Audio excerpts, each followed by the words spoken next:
చుట్టాల్ని బంధువుల్ని పిలిపించి వాళ్ళిద్దరికి రిసెప్షన్ చేయాలని నేను నిర్ణయించాను. అందరికీ కబుర్లు కూడా పెట్టాను. ఈ రిసెప్షన్ వాడికి ఇష్టం లేదని వాడు నిర్ణయం తీసుకుని వెళ్ళిపోయాడు కదా, అందుకే నా నిర్ణయం నేను తీసుకున్నాను. మీ నిర్ణయాలు మీకు గొప్ప అయితే నా నిర్ణయం నాకు గొప్పే. మీ నిర్ణయం మీకు కరెక్ట్ అయితే నా నిర్ణయం నాకు కరెక్ట్. నానమ్మ, ఇప్పుడు ఒకవేళ ఈ లోపలే అన్నయ్య వచ్చేస్తే? సంతకం పెట్టేలోపొస్తే అప్పుడు చూద్దాంలే.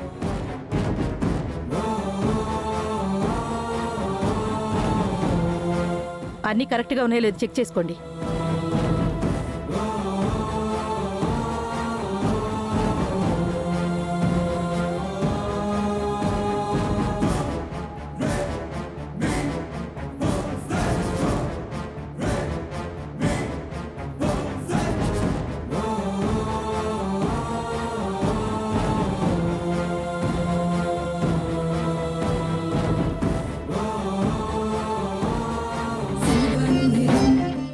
ఏంటండి ఆ ముసలావిడ అంత పెద్ద ట్విస్ట్ ఇచ్చింది?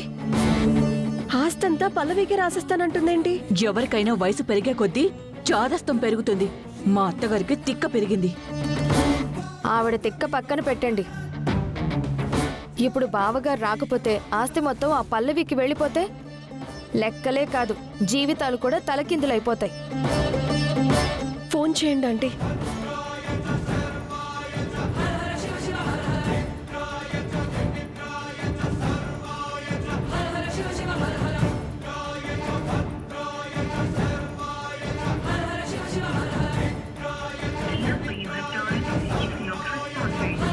ఏమైందండి? వాడు ఫోన్ లిఫ్ట్ చేయట్లేదు.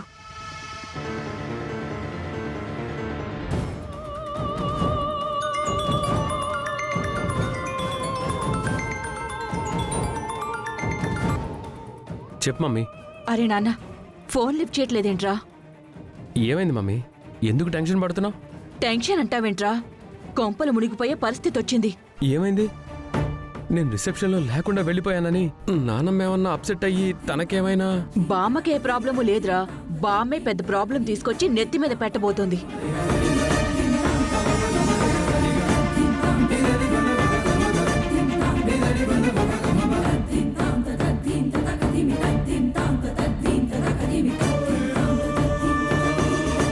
ఏంటి?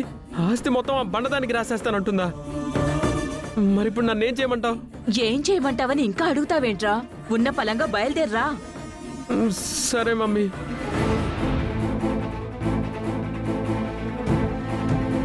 పదండి. బామ్మగారు వద్దండి, మీరు కోపంలో తీసుకునే నిర్ణయం కరెక్ట్ కాదు. అయినా మీ ఆస్తి నా పేరు మీద రాయడం ఏంటి? నీకు తెలీదమ్మా, ఒక్కో రోగానికి ఒక్కో మందు ఉంటుంది. వీళ్ళ రోగం కుదరాలి అంటే ఇదే కరెక్ట్. నువ్వు మాట్లాడుకు, సరేనా?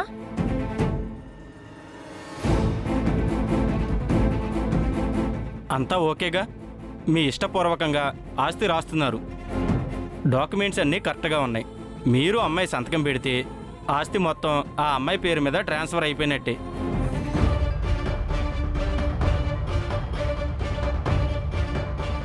పెన్నిటివ్వండి.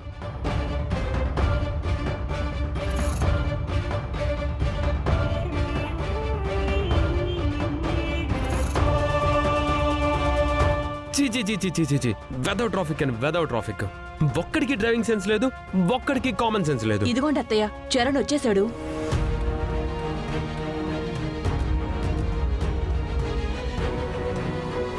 ఏరా, ఎక్కడికి వెళ్ళావు?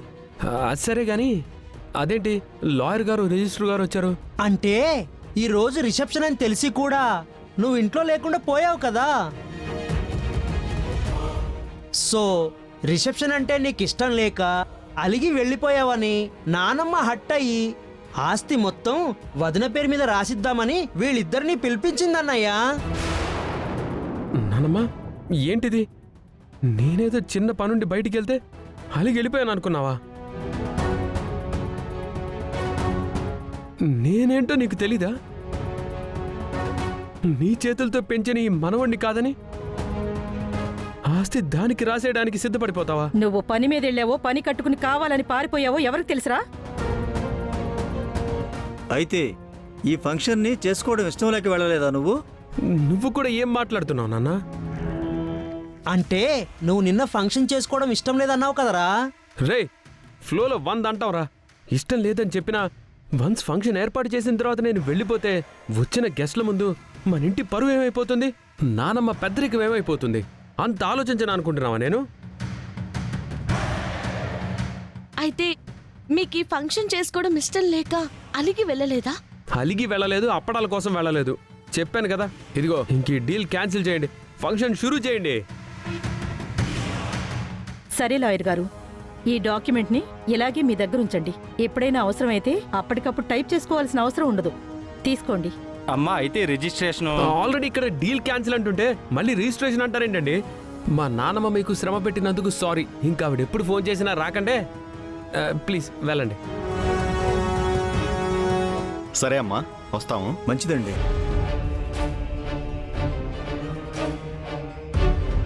సరేరా, వెళ్ళి త్వరగా రెడీ అవ్వు. నువ్వు కూడా వెళ్ళి రెడీ అవ్వు.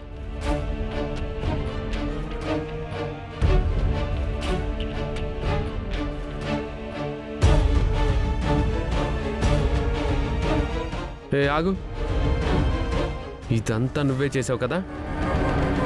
నీ అసలు ఉద్దేశం ఏంటో ఇప్పుడు నాకు అర్థమైంది. నీ ప్రేమ, నన్ను ఇష్టపడ్డాలు, నాతో పెళ్ళి, ఇదంతా ఈ ఆస్తి కోసమే కదా? ఏం మాట్లాడుతున్నారండి?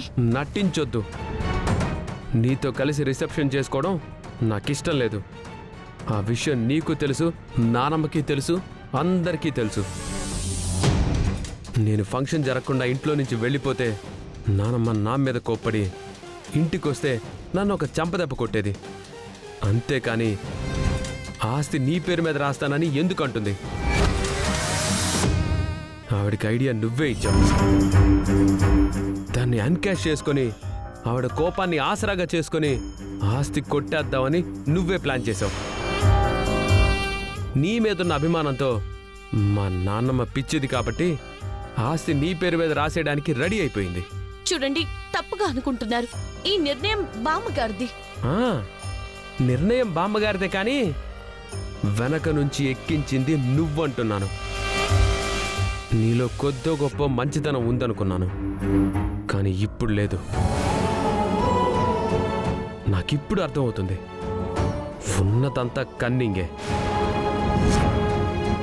నీకు కావాల్సింది మనుషులు కాదు, ప్రేమలు కాదు, నేను కాదు, ఈ ఆస్తి. ఆస్తి కావాలి. ఎదుటి వాళ్ళ ఆస్తి కోసం బ్రతికే ఈ బ్రతుకు కూడా బ్రతికేనా? ఛీ!